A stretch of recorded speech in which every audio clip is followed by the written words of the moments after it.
Jessica back with another Down Dog Update interview. Today I'm here with Alison McCue. Hello. At the Yoga Journal Conference in New York City, and you've done a few classes here so far? I've done about 1,000 classes so far. Oh it feels like. Yeah. But yes, I've been here since Thursday. It's Sunday, so yeah, it's been a great weekend. Yeah, it really is going wonderfully. Yeah. And I just wanted to tell you a little bit more about Alison if you're not quite familiar. She started Garden State Yoga in New Jersey, which was purchased by Power Flow Yoga. I started it with Seth Weisberg. He was my partner in 2008. And then last year, 2014, Power Flow Yoga, we had 3 studios and Power Flow bought all 3 of them. And now I'm a part of Power Flow and we have 10. Yeah. Yeah. Wonderful. Yeah. And Alison has specifically a great knowledge of marketing. So today we're going to pick your brain a little bit about the marketing of yoga, which I know you've done classes on before as well. Yeah. Yep. So one of the things that we're kind of curious about as yoga teachers, I feel like, is how do we market, specifically if we're maybe not associated with a yoga studio? Absolutely. I think that, it's hard. You want to differentiate and distinguish yourself, and there's a lot of yoga teachers. And it's a wonderful thing. It means there's more yoga. But that question of how do I stand out from the crowd? How do I build my classes? How do I get higher numbers? I think that as much advertising, great, social media, great, but I think it's also about in the classroom and connecting with your students. I really do. I think it goes down to the basics of know who your students are, know their names. Find what you're good at, whether it be maybe it's inversions, maybe you're more restorative, maybe you're just like a really good power yoga teacher, and let that be your niche. When you're with your students, really be with them. Try to find a way to stay connected with them when you're outside of the room if you can. So collecting email addresses is always nice.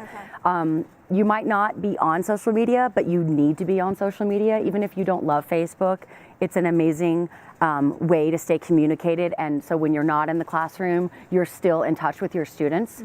Students love little videos. So kind of like what Jessica's doing right here, have a little video set up at home, 30 seconds. Teach them Pincha Mayurasana.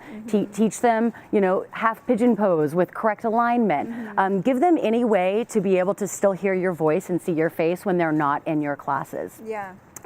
As far as social media goes, keep things short and simple. Try not to overwhelm them with information, but definitely stay in touch with them.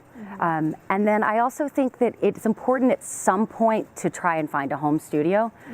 You don't have to. Certainly people travel around and they have successes with that, but there's something about having a home base and letting that be your community, your kula, and the power behind that is great. And then you have somewhere where you're practicing, they see you practicing, they know you, and the more they know you, the more they're gonna come back and wanna take your classes and get to know more about you. Yeah, and the word community seems like such a big part of it, and a lot of people go to these classes to build that and share each other's experiences and all that. Absolutely, and this weekend, I did not come up with this, it was Dana from Laughing Lotus, I read it. She wrote, community equals loyalty. And so, we are in yoga, but we're also in the business of yoga. So the more loyal the customer is, the better your classes or your studio. So you really have to put yourself out there and be available and try to be as authentic as you can. It's hard because there's so many wonderful yoga teachers and you think, I want to be like them.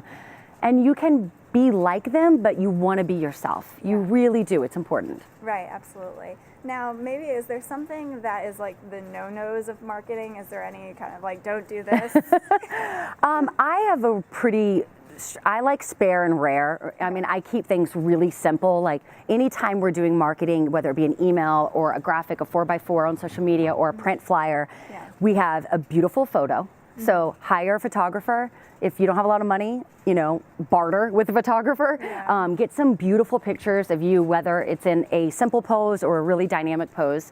Use those photos, and then when you're marketing something, a message, make it very, very simple. With your font, try not to do the crazy scripty yoga font, just like century Gothic, you know what I mean? Like sans serif, like make it really simple because you have like half a second to grab this culture that we're in, where 50% of our information's on a handheld device, right? So we have so many more things that we can swipe to and read. So you have us for about half a second. What do you want to say very quickly? And then the next thing is, how do you convert them to a customer? So that's a click here to sign up now. That's a click here to learn more. Right. Make sure that they are able to convert their interest into a purchase or into your website or somewhere where you can have a longer conversation with them. Okay, yeah, that's wonderful. So if people want to come check out your classes, are you teaching at? I am, believe it or not. So I did a business class on Thursday, Okay. which was really great. It was 75 minutes, not in yoga clothes, Yeah. no asana, all lecture. And then right now I'm about to go teach Bob Marley, which is a vinyasa flow with Bob Marley music. It's Sunday, it's like the second to last day, so everyone's cooked. So the whole class is just about flowing, breathing, listening to Bob Marley music, Very cool. sleeping, whatever. That sounds amazing. Yeah. Now, do you have a website for your information, and do you Yeah. do marketing stuff specifically for teachers? You or- know, not yet. It's starting to kind of snowball a little bit, Yeah. and it's wonderful, and I'm so grateful for it. But Yeah. right now, my website is PowerFlow's website, so Okay, it's cool. powerflowinj.com. Yeah.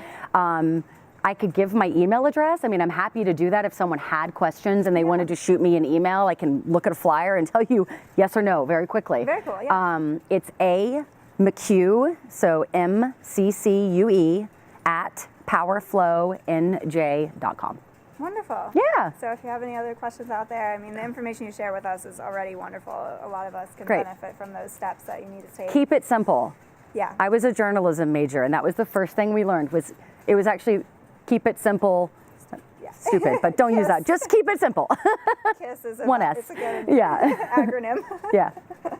That's wonderful. Well, thank you so much, Allison. You're for being absolutely here. I really welcome. Appreciate all the information. If you have any questions, feel free to shoot Allison an email. Thank you Yeah. so much for putting that out there for everyone. You got it. And just subscribe to our channel so that way we can get more great videos up. And I look forward to seeing you next time. Namaste. Have fun. Namaste.